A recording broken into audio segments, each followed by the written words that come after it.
శివ సురభి ఆమె పేరెంట్స్ కలిసి ఓ బిజినెస్ మీట్కి వెళ్తారు. అక్కడ సంజయ్ అనే ఒక సూపర్ స్టార్ శివని తక్కువ చేసి మాట్లాడతాడు. అదే సమయంలో నందన్ అక్కడికి వస్తాడు. సంజయ్కి గట్టి వార్నింగ్ ఇచ్చి అతనిని తన ఆఫీస్కి రమ్మని చెప్తాడు. దీనమైన మొహం పెట్టి శివ ముందు వంగి, mister Shiva, I'm so sorry. నేను తప్పు చేశాను. దయచేసి నన్ను క్షమించండి. నా లైఫ్ నేను బతకడానికి ఒక్క ఛాన్స్ ఇవ్వండి. నేను మీ కంపెనీ కోసం ఫ్రీగా పబ్లిసిటీ చేస్తాను అని రిక్వెస్ట్గా అన్నాడు సంజయ్. ఏంటి, నీకు ఒక్క ఛాన్స్ కావాలా? ఒక్క ఛాన్స్ ఇవ్వాలా? ఇస్తే మా కంపెనీ తరపున ఫ్రీగా పబ్లిసిటీ చేస్తావా? ఇందాకేదో కండిషన్స్ అప్లై అన్నావు అని వెటకారంగా అన్నాడు శివ. మిస్టర్ శివ, నేను తప్పు చేశాను. అంతకుముందు నా కళ్ళు మూసుకుపోయాయి. మీకోసం వర్క్ చేయడం అనేది నేను నా అదృష్టంగా ఫీల్ అవుతున్నాను. నాకు అసలు మీరేమీ ఇవ్వాల్సిన అవసరం లేదు. జస్ట్ ఒక్క ఛాన్స్ ఇవ్వండి చాలు. నేను మీకోసం మంచి పబ్లిసిటీ ఇస్తాను. ఖచ్చితంగా మీరు సాటిస్ఫై అవుతారు అని నవ్వుని అరువు తెచ్చుకొని మరీ అన్నాడు సంజయ్. ఇట్స్ టూ లేట్ అని కూల్గా అన్న శివ టీ కప్ని ఖాళీ చేసి నెమ్మదిగా అక్కడి నుంచి లేచాడు. మిస్టర్ శివ, ప్లీజ్ ఒక్క ఛాన్స్ ఇవ్వండి. నాకు చాలా మంది ఫ్యాన్స్ ఉన్నారు.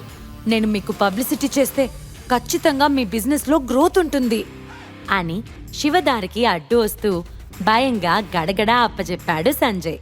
అతను నిజంగానే భయపడుతున్నాడని అర్థమవుతుంది. ఎందుకంటే నందన్ ఎలాంటి పర్సన్, అతని చేతి నిండా ఎంత డబ్బుంది అన్నది సంజయ్కి తెలుసు. అతను ఊహించలేనంత రిచెస్ట్ పర్సన్. జస్ట్ డబ్బులతో అతనేమైనా చేయగల పొజిషన్లో ఉన్నాడు. మిస్టర్ సంజయ్, నువ్వు మిస్టర్ శివ గారికి అడ్డుపడటం వేస్ట్. ఆయనేం చెప్పారో నీకు అర్థం కాలేదా అని కోపంగా అరిచాడు నందన్. అతని కోపానికి భయపడ్డ సంజయ్ తలదించుకున్నాడు. మిస్టర్ నందన్, నా టాలెంట్ని చూపించుకోవటానికి ఒకే ఒక్క ఛాన్స్ ఇవ్వండి. నేను మిమ్మల్ని ఏమాత్రం డిసప్పాయింట్ చేయను, ప్లీజ్ అని ఏడుస్తున్న మొహంతో నందన్ కాళ్ళు పట్టుకుని అన్నాడు సంజయ్.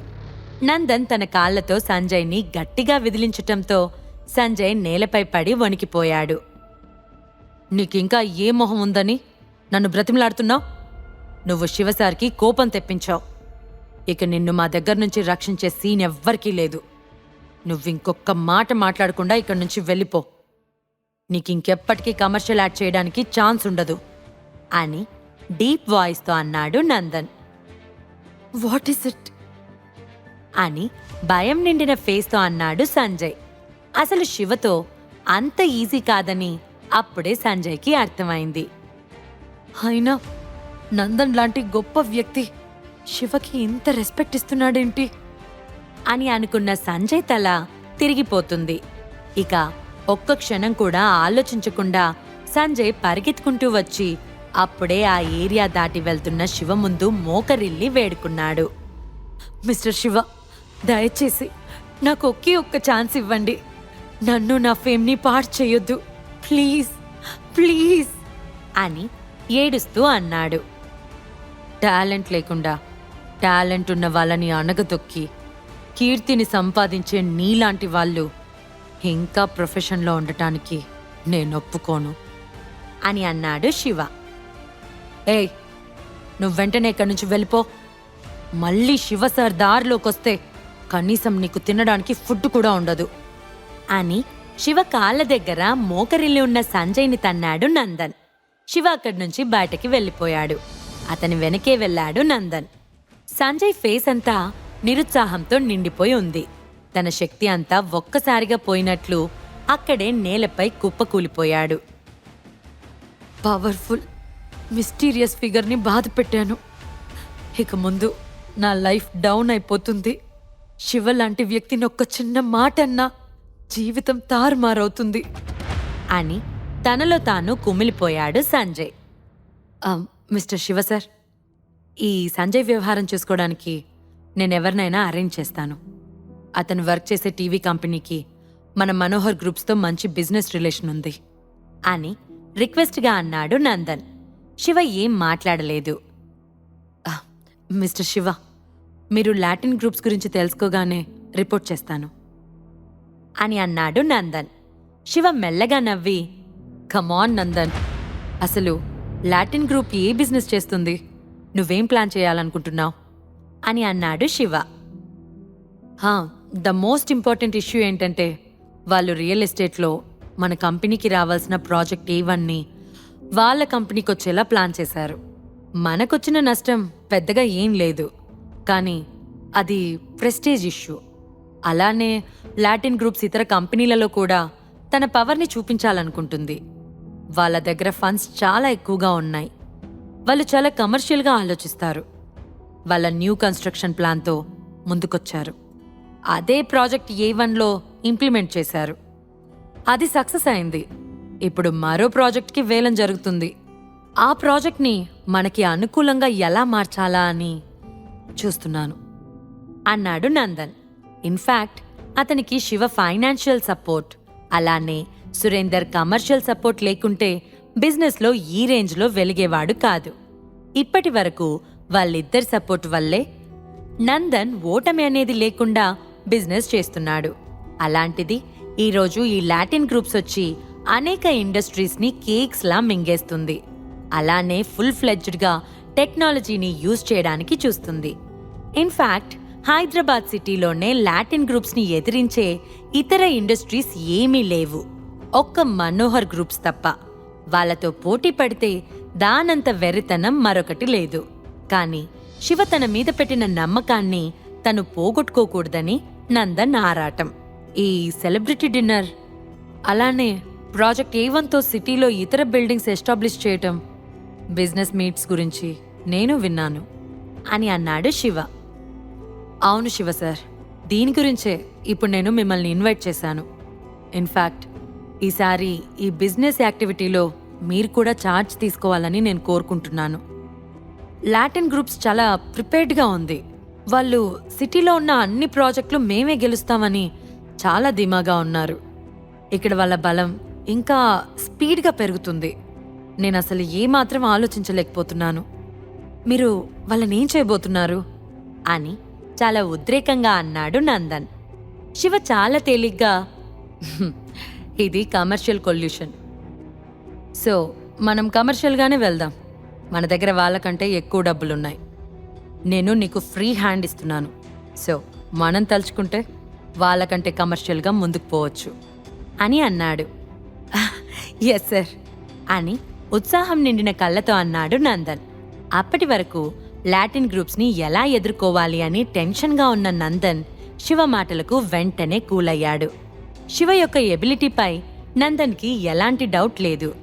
శివ చెప్పాడు అంటే ఖచ్చితంగా చేస్తాడు అని నందన్ ఫీలింగ్. కాసేపటి తర్వాత శివ, నందన్ ఓ మీటింగ్ హాల్లోకి వెళ్లారు. అక్కడ చాలా మంది పర్సన్స్ అటూ ఇటూ తిరుగుతూ ఉన్నారు. ఫారెన్ బిజినెస్ మ్యాన్స్ కూడా చాలా మంది కూడా ఉన్నారు. శివ, నందన్ తమ సీట్ చూసుకొని అక్కడ కూర్చున్నారు. అది స్పెషల్ గెస్ట్ల కోసం ప్రత్యేకంగా ఏర్పాటు చేసిన సీట్ అని అక్కడ క్లియర్గా రాసి ఉంది. మనోహర్ గ్రూప్ ఆఫ్ ఇండస్ట్రీస్ అని చుట్టూ చాలా సీట్స్ ఉన్నాయి. అవన్నీ హైదరాబాద్లోని ఇండికేట్స్ కోసం ఏర్పాటు చేసినవి. ఓహో, మనోహర్ గ్రూప్స్ ఇక్కడున్నారా? లాస్ట్ టైం నీకు ప్రాజెక్ట్ వేలంలో డబ్బులు పెట్టడానికి తగినంత డబ్బు లేదు. అలాంటిది ఇప్పుడు మళ్ళీ వచ్చి మా లాటిన్ గ్రూప్స్తో పోటీ పడాలనుకుంటున్నావా? అలా చేయటం మిమ్మల్ని మీరు మోసం చేసుకోవటమే అని ఓ beautiful young lady foreign English యాసలో వెక్కిరిస్తూ అన్నది. హో, మనోహర్ గ్రూప్స్ ప్రెసిడెంట్ వచ్చాడా? ఇతనే కదా లాస్ట్ టైం మనతో పోటీ పడాలని చూసి బొక్క బోర్ల పడింది అని మరో బిజినెస్ మ్యాన్ అన్నాడు. ఏమో, ఎవరికి తెలుసు, ఈసారి నందన్ చాలా పెద్ద మొత్తంలో నిధులు తీసుకునొచ్చాడేమో, ఈసారి గట్టి పోటీ ఇస్తాడేమో అని వెటకారంగా అన్నాడు మరో business man. Are you kidding? ఈసారి లార్జ్ అండ్ కమర్షియల్ ప్రాజెక్ట్కి వేలం వేస్తున్నారు. అందుకు నందన్ దగ్గర ఉన్న డబ్బులు మొత్తం పెట్టినా సరిపో. అసలు ఈసారి అతను లాటిన్ గ్రూప్స్తో పోటీ పడాలి అనే ఆలోచన చేయటమే వేస్ట్ అని మరో బిజినెస్ మ్యాన్ అన్నాడు. అక్కడంతా ఇదే డిస్కషన్ జరుగుతుంది. నందన్ ఫేస్ మాడిపోయింది. లాస్ట్ టైం ప్రాజెక్ట్ అప్పుడే చాలా ఇష్యూ అయింది. నేను తలదించుకోవాల్సి రావాల్సొచ్చింది. ఆ అవమానం నాకు మాత్రమే కాదు, నా కంపెనీకి కూడా.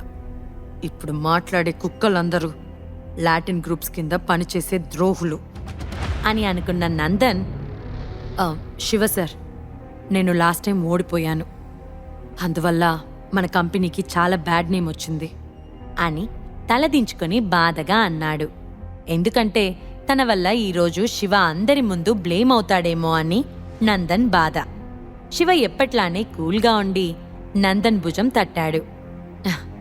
డోంట్ టాక్ అబౌట్ పాస్ట్, ఈసారి రివెంజ్ తీర్చుకో అని అన్నాడు.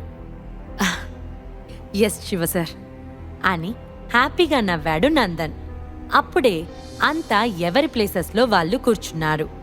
ప్రాజెక్ట్ టీం కూడా ఎంటర్ అయింది. అందమైన మిడిల్ ఏజ్ ఉమెన్ అక్కడే ఉన్న ప్లాట్ఫామ్ పైన చేతిలో డాక్యుమెంట్స్తో మైక్రోఫోన్ పట్టుకొని తన యాంకరింగ్ని స్టార్ట్ చేసింది. ఇక్కడికి వచ్చిన అందరికీ నమస్కారాలు. వరల్డ్ సిటీ ప్రాజెక్ట్ వేలం స్టార్ట్ అవుతుంది. మీరు మీ ఓన్ ప్రైజెస్ని కోట్ చేయొచ్చు, లేదా మీలో మీరు కమ్యూనికేట్ చేసుకొని ముందుకు వెళ్ళొచ్చు అని హోస్ట్ మాటలు ముగించి రెస్పెక్ట్గా అందరి వైపు చూసింది. ఇప్పటికే ఇలాంటి ఓ ప్రాజెక్ట్ని లాటిన్ గ్రూప్స్ ఆల్రెడీ పూర్తి చేసి పబ్లిక్లోకి వదిలింది.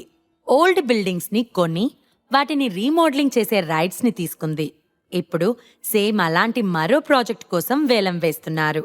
ఆ బిల్డింగ్స్కి సంబంధించిన ఓనర్స్ అందరూ అక్కడే కూర్చొని ఉన్నారు. వాళ్ళంతా తమ సొంత లాభం కోసం ఆ బిల్డింగ్స్ని సేల్ చేయలేదు.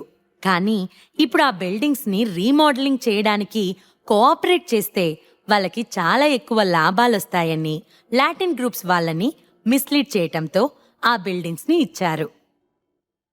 మిస్టర్ శివ, నేను వరల్డ్ సిటీ ప్రాజెక్ట్ ప్లాన్ చేద్దామని అనుకుంటున్నాను. లాటిన్ గ్రూప్స్ ఈ ప్రాజెక్ట్ని ఆల్రెడీ చేసిన ప్రాజెక్ట్ A1కి కాస్త దగ్గరగా ఉంటుంది అని గంభీరంగా అన్న నందన్ ఓ పేపర్ని శివకి ఇచ్చాడు. శివ సైలెంట్గా ఆ పేపర్ తీసుకుని టీ సిప్ చేస్తూ పేపర్ని చూస్తున్నాడు. అది నందన్ సొంతంగా రాసిన స్టాండర్డ్ ప్రాజెక్ట్. అతను పెద్ద పెద్ద యూనివర్సిటీలలో చదివాడు. అలానే చాలా సంవత్సరాలుగా ఓ కంపెనీకి జనరల్ మేనేజర్గా ఉన్నాడు. అతని రైటింగ్ చాలా స్టాండర్డ్గా అండ్ ఆర్గనైజ్డ్గా అతని టాలెంట్కి నిదర్శనంగా ఉంది. నందన్ ప్లాన్ ప్రకారం తమ రియల్ ఎస్టేట్ని వరల్డ్ వైడ్గా ఎస్టాబ్లిష్ చేయడం, అలానే ఇందులో ఎంటర్టైన్మెంట్ ఇండస్ట్రీస్ని కూడా జోడించడం, లాటిన్ గ్రూప్స్ యొక్క ప్రాజెక్ట్ A1తో పోటీ పడటానికి ఇంపోర్ట్ అండ్ ఎక్స్పోర్ట్ సర్వీస్ ఇండస్ట్రీస్ని ఏర్పాటు చేయడం. అవన్నీ చదివిన శివ టీ కప్ని పక్కన పెట్టి, ఈ ప్రాజెక్ట్ చాలా బాగుంది, మీరు ఈ ప్లాన్ని ఫాలో అయిపోండి అని అన్నాడు. శివ తన ప్రాజెక్ట్ని అప్రూవ్ చేయడంతో హ్యాపీగా ఫీల్ అయ్యాడు నందన్. నిజంగా అది తనకి చాలా గొప్పగా ఉంది. శివ నాకు మనీని, పవర్ని ఇచ్చాడు. ఇన్ఫాక్ట్ కంపెనీ గురించి పెద్దగా ఏం పట్టించుకోడు. శివకి నా టాలెంట్ చూపించడానికి ఇదే రైట్ టైం అని అనుకున్నాడు నందన్.